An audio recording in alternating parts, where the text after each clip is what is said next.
DSC scam పై Kethireddy fire. Black sheep కోసం మా పోరాటం అంటూ ఘాటు వ్యాఖ్యలు. డిఎస్సి నియామకాల వ్యవహారంపై వైసీపీ మాజీ ఎమ్మెల్యే కేతిరెడ్డి తీవ్ర స్థాయిలో స్పందించారు.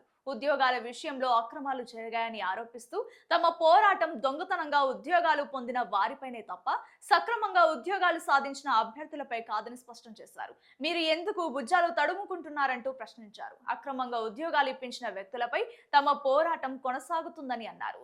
ఈ సందర్భంగా బ్లాక్ షీప్ అంటూ ఘాటు వ్యాఖ్యలు చేశారు. అర్హత నిబంధనల ప్రకారం ఉద్యోగాలు పొందిన వారు ఆందోళన చెందాల్సిన అవసరం లేదని తెలిపారు.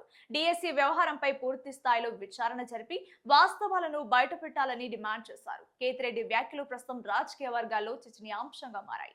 ఈ రోజు డిఎస్సి స్కామ్ లో జరిగినటువంటి అక్రమాలన్నిటికీ కూడా బయటికి రావాలి.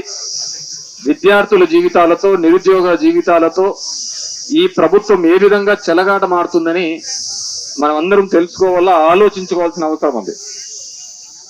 ఎందుకంటే ప్రతిసారి కూడా మనల్ని ఏదో విధంగా హామీల రూపంలో చంద్రబాబు నాయుడు గారు రావడం, మోసం చేయడం, పోవడం. నిన్న పాపం ఉద్యోగులు 16,000 మంది ఉద్యోగస్తులు కొంతమందిని పాపం అక్కడున్న ఎమ్మెల్యేలు బస్సులు వేసి పంపించినారు కొండారెడ్డి బుర్జికి. ఏం మాకు అన్యాయం చేస్తావా అని చెప్పేసి. మేము ఇక్కడ అన్యాయం చేస్తా అనేది ఎవరైతే సక్రమంగా ఉద్యోగాలు తెచ్చుకున్నారో వాళ్ళ కోసం కాదు. బ్లాక్ షీప్ బ్లాక్ షీప్ ఆ నల్లగొర్రె యాడ్ ఉంది అని, ఆ గొర్రెలు బయటికి రావాలి అని, దొంగగా సీట్లు సంపాదించుకున్నోడు బయటికి రావాలి అని మీరంతా ఎందుకు బాధపడతారు? మేము దొంగల గురించి మాట్లాడతాండి, మీరెంత భుజాలు ఎందుకు జమ్ముకుంటున్నారు? మీరు సక్రమంగా రాసింటే ఉద్యోగాలు ఏం పోవు కదా. ఇప్పుడు మా దాంట్లో మొన్నటి వరకు ఉండే ఆర్టీఓ, మా దాంట్లో డిఎస్పీ ఉండే, పోస్టింగ్లు ఉండే. వాళ్ళ దాంట్లో ఎగ్జామ్ ఏదో తప్పుదో ఉందని చెప్పి హైకోర్టు వాళ్ళకి పోస్టింగ్లు ఇవ్వకుండా పక్కన పెట్టింది. మేమేమన్నా అన్నామా? ఎంక్వైరీ చేసుకోమని వాళ్ళ మీద చేసినాం కదా. ఇంక డిఎస్పీలును ఆర్టీఓలు వాళ్ళందరూ పోయినా, వాళ్ళందరికీ దొంగ ఉంటే మళ్ళీ మీరు పోస్టింగ్లు ఎందుకు ఇచ్చినారు? అప్పుడు మా ప్రభుత్వంలో జరిగినవి ఏదైనా కానీ పారదర్శకత ఉండాలి. అది 3,36,000 మంది ఉద్యోగాలకు సంబంధించిన పారదర్శకతకు సంబంధించిన అంశం.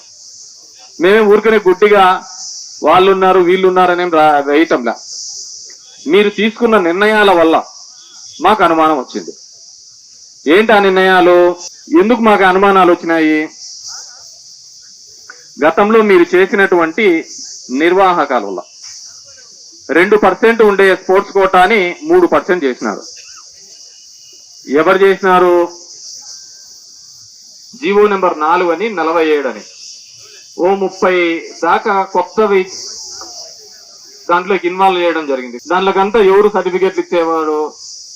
విద్యాశాఖ మంత్రి తోడల్లుడు భరత్ ఇస్తున్నాడు.